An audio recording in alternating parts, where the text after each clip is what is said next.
Allahumma barik wa sallim nahmadu nusalli ala rasulihil karim amma ba'.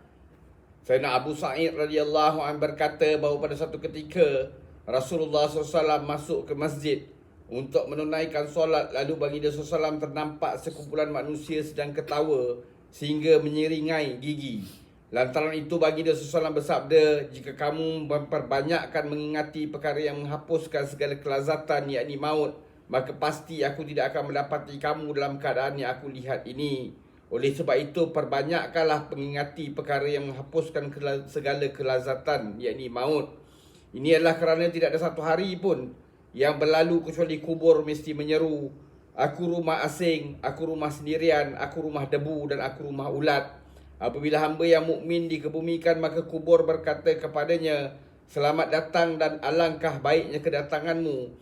Antara manusia yang berjalan di atasku, engkaulah orang yang paling aku kasihi.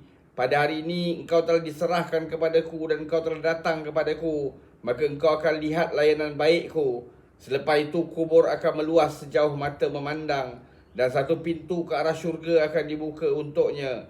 Apabila dikebumikan seorang hamba yang berdosa atau yang kafir, maka kubur akan berkata kepadanya, tiada ucapan selamat datang untukmu dan alangkah buruknya kedatanganmu. Antara manusia yang berjalan di atasku, engkau yang paling aku benci. Sekarang engkau telah diserahkan kepadaku dan engkau telah datang kepadaku, maka engkau akan lihat layanan burukku terhadapmu. Selepas itu kubur akan menghimpitnya sehingga tulang-tulang rusuknya berceragah antara satu sama lain. Baginda SAW menunjukkan keadaan itu dengan memasukkan jari-jari sebelah tangan antara jari-jari sebelah tangan yang lain. Allah SWT melepaskan ke atasnya 70 ekor ular yang besar-besar. Jika seekor saja pun daripadanya menyemburkan bisanya ke dunia, nescaya selai rumput pun tidak akan tumbuh sehingga ke hari kiamat kerana kesan bisanya itu. Ular-ular itu akan terus mematuk dan menggigitnya sehingga hari kiamat. Baginda SAW juga bersabda, kubur ialah satu taman pada taman-taman syurga dan satu lembah pada lembah-lembah neraka. Tirmizi.